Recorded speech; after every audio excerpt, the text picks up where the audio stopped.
Yeah. Everything? Yeah. I don't need more tablecloths in my house. All right. Jay, it's over. Congratulations on the win. Over. Was the you've obviously you fought the who's who and you've been in the cage with so many people, but this I know was different sort of leading up. There was a lot said. There was a lot that happened at the presser and everything else. Even the face-offs yesterday. In some ways, was the fight easier than the buildup just because of all the you had fans coming after you, all this different stuff. The fight was exactly as I thought it would be. I was a little disappointed in myself in some of my combination punching just because I was less accurate than I would have liked to be on some things. Although I did break away and my elbows worked and, I was a lot more diverse with my strikes. But, I always knew the fight would be easier than the buildup. And I think my anxiety was more around the buildup and dealing with him outside. I think I got anxious dealing with him outside of the cage because I knew that I had to have restraint and I couldn't hit him. And I know that if he got in my face and I hit him, I might miss the fight. I might not get it. You know what I mean? If I just punch him in his nose at that bar, well, then the fight's off. You know what I mean? So I think that as soon as the cage door closed and that there's a line of people in between us, I'm like, you don't even need that. We're here now. You know what I mean? Now I can hit you. And that's, and as soon as the door closed, I looked at my corners. I looked at all the people that were there for me, so much for people not liking me. And I knew that, it's time to go. You know what I mean? All day I've had this ominous feeling like I'm going to control this whole fucking thing. There's not one part of this I'm going to lose. But I kept telling myself all the way up, I'm going to get in a fight. It's going to hurt. But I'm all right with that. You know what I mean? And that really got me through. It's like he's going to try and hurt me. He's going to get desperate and hit me with weird shit. But in there, as long as I just stayed calm and collected, I think that I think I am the best in New England in at least 2 weight classes. I am not an easy fight for literally anyone. So there's not a lot of people clamoring to fight me because you're not just going to walk through me. There's nobody that's just going to walk through me. And that's why I proudly say the King of the North, because when everybody looks the opposite direction when you walk in the room, it means something. And I think I proved that today. I'll take any challenger anywhere. I've been just doing this because I love it. And that's what makes me dangerous is that at the end of the day, I don't care if I lose. I'm just here to fuck you up a little bit and show you how much better I am than you. Hold on. Did you say you're calm?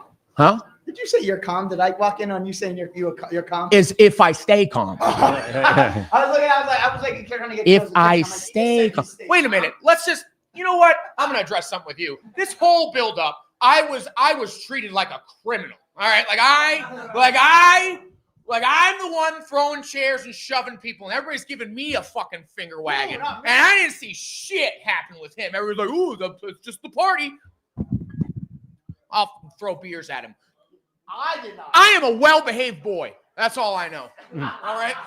Well, on the scale of well-behaved to party, maybe. Yeah, I'm like a 6. You know what I mean? That's definitely 4 degrees worse. I'll tell you the truth. You didn't have somebody following you all night tonight. He did. So clearly we knew you were Thank you. We know you were there. I'm the golden boy. Thank you. Yeah. No, that's true. That's true. Well, it's good he didn't have a babysitter. He slept in the back until right before he went out. So it's fine. He took a nap until 5 minutes before the fight. Something you talked about, though, at the face-off yesterday, like he did have a lot of people come out and you were even like addressing them as the face-off was happening. But tonight, I mean, the fans were here for you, especially your team. Did you hear, Ian Barrett and the rest of the guys like talking trash? Because like they were pretty loud. They had a couple good one-liners. Like, I'm sure you heard that and fed off it a bit. I hear all of it. I hear all of those things. I never know where it's coming from. Yeah. Like I can get kind of like what's up, Joe? You look tired. Yeah. You know what I mean? Like stuff like that. But the thing was, it was him. It was Joe. It was everybody. It was also me and Joe were talking to each other a lot in there too. So there was like a lot of words. Felt like a Diaz brothers fight. It really was. He was, he's calling me a bitch and stuff. And I'm like, you're down 4-0. So I'm like, it doesn't really matter, dude. Nice elbow. Peace. So I heard it all, dude. Since I got back from Vegas in the UFC and stuff like that, Joe told me, you need to be in a gym and you need to be here. And he invited me back to Lausanne's, and I'm very, very loyal to that place. And since I've become the kickboxing coach, or one of them, one of the kickboxing team coaches, I've started to make a little roster of people that are very loyal and very dedicated to what they do and very passionate. And it feels really good to be a leader, and it makes me step up for them, even if it means I have to take a little bit more pain. Leaders lead. They don't, from the front. They don't lead from the back. So for me to be able to show out in front of my students and my fighters and my coaches and show them that, my shit works. And, it feels good to be able to set an example for people that are following me. I'm one of the older bucks now. Mm-hmm. I'm not a young buck anymore. And so I have these kids that are 21, 22, 19, and Ian Barrett, that look to me for guidance and wisdom. And if I can't prove it on the highest level or against high level opponents, then there's no reason for me to be guiding them. So I'm very happy with them, and I love them for being there for me. It means the world. And I know you're very confident going into this fight, but if you look at this on paper, you were favored to win. Joe really didn't have a whole lot to lose. That's probably why he was acting the way he did. Was there like a different pressure going in there? I mean, you fought Raul Rosas Jr. in the UFC. He was hyped up. I mean, that was much different. This is more of you're fighting an older fighter that, again, didn't have as much to lose as maybe you did. Was there a different type of pressure going in, even though you were confident in your abilities? I think that the way that I look at this now is that, like I said, dude, like I don't know if I'm getting anywhere. Like there's nothing to lose for me either. Yeah. Because I might not ever get a call again, dude. I'm 32. You never know. You know what I mean? They might call me with PFL. The UFC might call me on, whatever. But like I don't know. You know what I mean? I'm not one of those guys that's like, Sean Shelby, fucking, I'll tell you how to do your job, because Sean Shelby could tell me to go fuck myself for all I know. Mm-hmm. So for me, there's nothing to lose either. And I think that's what translates into how offensive I've been in the last few fights, is that when I fought to not lose, I'm a counter striker. When I fight just to fight for the love of fighting, I can open up and show my striking and show my different skills, and I can talk shit while I'm fighting and just genuinely enjoy myself. I can make faces at my friends in the crowd. And so as far as like him having nothing to lose, I think we were both in the same boat, man. You know what I mean? Yeah. He's just older than me. You know what I mean? Like he'll never get a call. He knows that. Mm-hmm. You know what I mean? So he can act that way. For me, I might. Mm-hmm. So there's still a little reservation. But as far as in the ring, if I lose again, then it's over. So who gives a fuck? You know what I mean? So I'm heavy on the fuck it these days. When I get in there, I just say fuck it and go. And it prevents me from hesitating. So I think that mentality has made me a more entertaining and a more dynamic fighter. And just last one for me, you mentioned you have a lot of good things going on outside the cage. You mentioned the coaching and, obviously being a leader now and helping out. Is it one of those things as far as your next fight, just a good opportunity's got to come up, or do you have a timeline of when you would like to get back in there? I have been in camp for 4 months. Mm-hmm. I was supposed to fight at Combat Zone, and that didn't work out because people were unprofessional. And, I'm just too old for that shit now. I don't get paid enough on the regional circuit to deal with people's buffoonery, especially if they're UFC vets that can't make weight. So I spent 4 months in camp. I'm going to take some time. I'm going to get Ian and Ryan and, help with all the people that are fighting in December. Maybe you guys will see me in April or May. But truth be told, I would really like to live my life. And my daughter's 2 now, and she's got such a fucking personality. And, she lives at the gym. And I feel so bad sometimes that I have to drag her there all the time. So Joe loves her being at the gym.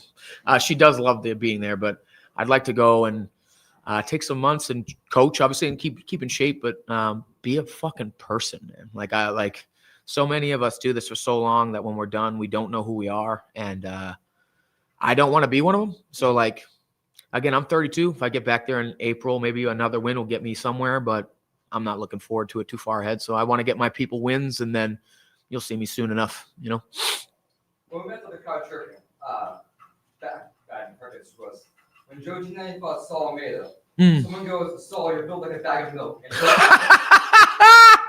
And Joe almost lost his composure, started laughing. I'm not gonna lie, that's hilarious. That's fucking hilarious. I was a play sub out there. Saul, I love you, dude, but you got to admit, you're pasty ass white, brother. My best one is, I think the one that I left, I did lose my composure, was I wasn't here. I fought at CES. It was the one time I fought there and won the belt. And someone from the first row, twist his dick! And I'm like, really, dude? Come on, man. And I just looked at him like, I'm not going to do that, Josh.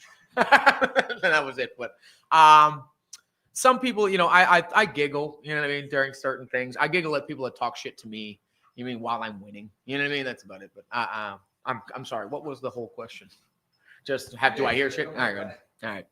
So how's it going to finally punch Joe in the face? Oh, my God. Fantastic. Every time I booped his nose, my soul soared a little bit. You know what I mean? My jab was money today, and that's what I knew it would be. I got a little sloppy in the first 30 seconds. I threw 9 punches at him. And Billy and Joe are like, no. It felt good. I felt good about my targeting, my selection, and my flurries. I got a little bit off balance, kind of trying to throw hard.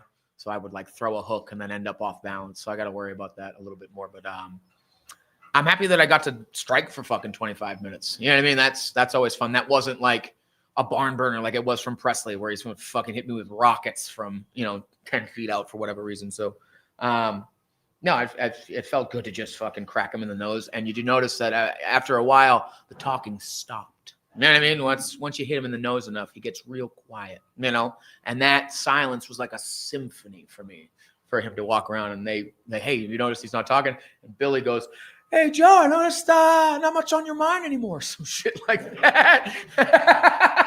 And I'm like, oh my God, I'm having too much fun in here. Because shit like that makes me, if I can enjoy myself in the cage, then you're going to get the best version of me. If I'm fucking super tight and I have, you know what I mean? I feel like, if I make the wrong move, it's whatever. But everybody made it fun. So, as much as this was like a grudge match that had a bunch of animosity in it, I found peace in the chaos of it all. Between round 4 and 5, I forget which one of your corners, but they said, this is perfect. I have no advice for you. That's like the best you can hear as a fighter. How did you feel when you heard that? I said, I know. I'm flawless in every way. Flawless, absolutely flawless. It feels good to have your coaches be like, dude, you're doing everything we need you to do. Just continue and, just be sure he might get desperate because you're up now. So, and then, I was doing too good, and I didn't against the cage. I wasn't kneeing his legs enough for Joe Lozon. He said, "Can you please knee him in the leg a few times?" And which I did try and break his foot a couple of times. I was like, if I break your foot, that'll just be the cherry on top.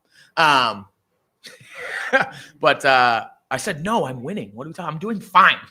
Stop it, Joe.